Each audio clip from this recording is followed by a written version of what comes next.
আজকের পৃথিবীর আধুনিক বিশ্বের সবচেয়ে বড় লজ্জা, আধুনিক পৃথিবীর সবচেয়ে বড় অপমানের বিষয় এবং মানবতার মুখোশধারী সভ্যতার আসল রূপ প্রকাশ পেয়েছে ফিলিস্তিনে। আপনারা জানেন, সেখানে আমাদের মুসলিম ভাই বোনেরা তারা তাদের চোখের সামনে নিজের সন্তান খাবারের অভাবে দিন দিন দুর্ভিক্ষে নিপতিত হয়ে কাঠের মতো শুকিয়ে মৃত্যুর কোলে ঢলে পড়ছে।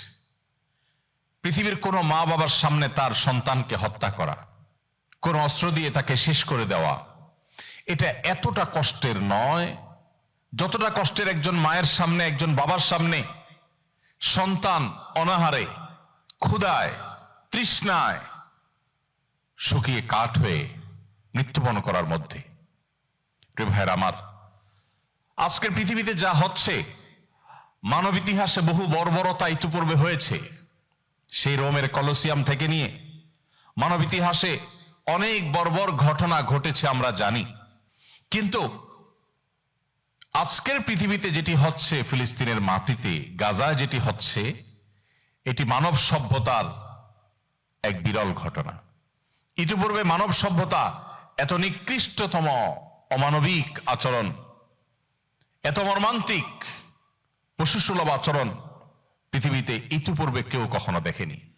গোটা পৃথিবীর মানুষ যেন স্টেডিয়ামে বসে আছে, আর স্টেডিয়ামের ঠিক মধ্যখানে ছোট্ট একটি ভূখণ্ডে যেন কিছু মানুষকে তিলে তিলে শেষ করা হচ্ছে। যে মানুষগুলো খাবার নয়, গুলিকে ওয়েলকাম করার জন্য অপেক্ষা করছে। যে মানুষগুলো খাবার নয়, তারা যেন মরতে চাইছে, কারণ ক্ষুধার কষ্ট থেকে তারা মুক্তি চাচ্ছে। সময়ত ভাইয়ের আমার, আজকের পৃথিবী মানবতার অনেক লম্বা লম্বা সবক আমাদেরকে শোনায়।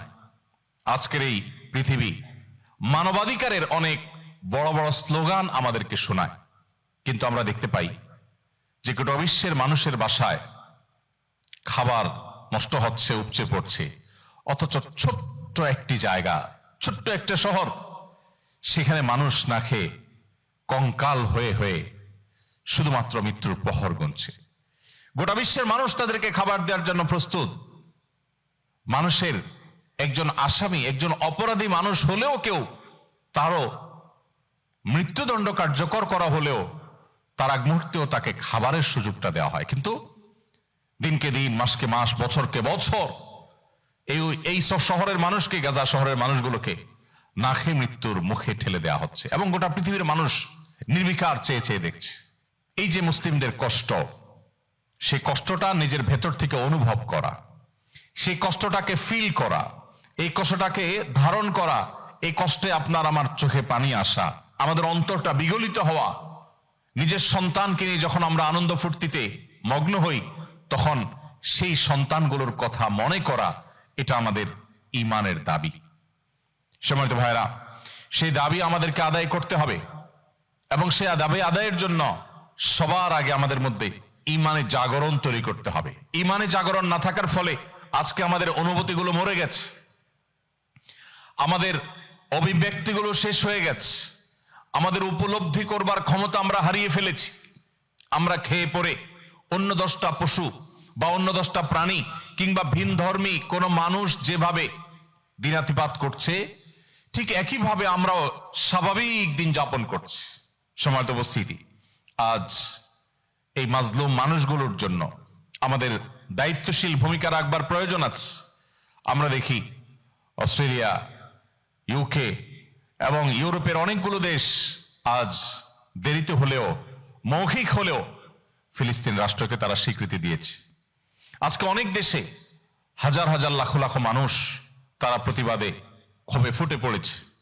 আজকে মুসলিম তো বটেই, অমুসলিমরা পর্যন্ত, অন্য ধর্মের মানুষরা পর্যন্ত তারা দলে দলে নৌবহর নিয়ে, সমুদ ফ্লোটিলা নিয়ে তারা গাজার দিকে রওনা হচ্ছে। যদিও তাদের সেই নৌবহরকে থামিয়ে দেওয়া হচ্ছে, বাধাগ্রস্ত করা হচ্ছে, কিন্তু তারা চেষ্টা করছে এবং তারা অগ্রসর হওয়ার ট্রাই করছে। সম্মানিত উপস্থিতি, আমরা আমাদের জায়গা থেকে কি করতে পারি? একজন মুসলিম হিসাবে সবচেয়ে বড় করণীয় হলো যে একজন মুসলিম হিসাবে আমি এই কষ্টটা অনুভব করব, আমরা কজন মানুষ আছি যে আমার সন্তানকে নিয়ে যখন আমি মজাদার সুস্বাদু খাবার খেতে বসি তখন ফিলিস্তিনি বাচ্চাগুলোর কথা মনে পড়ে? আমরা কজন আছি যে আমরা যখন উদর পূর্ণ করে আমরা কোনো খাবার খেতে যাই, আমরা যখন আনন্দ ফুর্তি করতে যাই, তখন এই মাজলুম মানুষগুলোর চেহারা আমাদের চোখের সামনে ভেসে ওঠে? আমরা কজন মানুষ আছি যে মানুষগুলো তাদের প্রতি যারা জুলুম করছে, নির্যাতন করছে, নিষ্পেষণ করছে, অন্তত তাদের প্রতি প্রতিবাদ জানিয়ে তাদের তৈরি করা পণ্যগুলো যেগুলো বর্জন করবার সুযোগ আমার আছে, স্বাধীনতা আমার আছে, আমি কি কিনবো আমার টাকা দিয়ে, কি কিনবো না সে স্বাধীনতা আমার। পৃথিবীর কোনো দেশ, কোনো সরকার, পৃথিবীর কোনো সভ্যতা আমাকে বাধ্য করে না যে তোমার টাকা দিয়ে এটা কিনতেই হবে।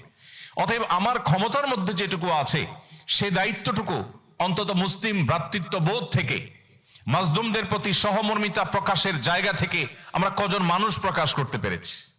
এই প্রশ্ন আজ আমাদের বিবেককে করতে হবে। এবং শুধু তাই নয়, একজন সাধারণ মুসলিম হিসেবেও কিভাবে এই মাজলুম মানবতাকে মুক্ত করা যায় সেজন্য আমাদের ভাবনা, আমাদের চিন্তা, আমাদের প্রচেষ্টা, আমাদের পরিকল্পনা থাকতে হবে। আজ আমাদের ঈমানগুলো এতটাই ঠুনকো হয়ে গেছে যে নবী করিম সাল্লাল্লাহু আলাইহি সাল্লাম যেখানে গোটা পৃথিবীর সমস্ত মুসলমানকে একটি দেহের সাথে তুলনা করেছেন, একটি দেহের এক অংশ ব্যথা পেলে অন্য অংশ ব্যথাহীন থাকে না, বরং সেও ব্যথা অনুভব করে। ঠিক একইভাবে গোটা বিশ্বের সমস্ত মুসলমানরা আমরা একের কষ্টে অন্যজন কষ্ট অনুভব করার কথা। আল্লাহ রাব্বুল আলামিন আমাদেরকে সেরকম ঈমানি অনুভূতি, আমাদের মধ্যে সেরকম মুসলিম ভ্রাতৃত্ববোধ, আমাদের মধ্যে সেরকম সৌহার্দ্য এবং সম্প্রীতি বোধ, আমাদের মধ্যে পরস্পরের কষ্টকে অনুভব করার মতো ঈমানের শক্তি আমাদের সবাইকে আল্লাহ তাআলা দান করুন। আস-সুন্নাহ ফাউন্ডেশন, উম্মার স্বার্থে সুন্নাহর সাথে।